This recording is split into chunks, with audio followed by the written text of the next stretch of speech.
Social distancing requires live streaming for sports production. Why? Because we're not allowed to have fans anymore, folks. Even though the sports are coming back, fans are not. We're having to watch our sports remotely at home. I've watched some baseball games. It's a little weird. It's funny watching the cutouts of the crowd in the back, but at least it's better than nothing. But sports are coming back.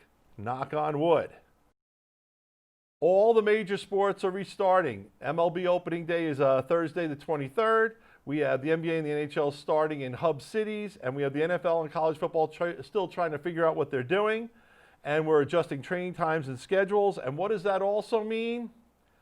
Well, for broadcasters of sports, and that's for the networks on down to the person who's just doing the local high school games, there are no more seasons. We're just cramming to get sports in now. So you may be playing baseball into the fall. You may be playing football in the spring. I don't know when we're going to get hockey and basketball, and it's all going to depend on when the governors of the various states and the governing bodies of the various sports get together and decide what they're doing. But you're putting these sports in venues that aren't the typical venues sometimes, and you're going to have to just be creative to reach your live audience, because the one thing that we know is, especially the amateur sports, a lot of the amateur sports, the young athletes want to get recognized. High school players and club players to get onto college. College players get picked up by the pros, and they need to have their games broadcast to people for people to be able to see them. Plus, you know, sports is something that's important to America. We need our sports, and, you know, it's a matter of, it's not the most important thing in the world, but it's one of those things that lets us identify with our hometown, our favorite teams, and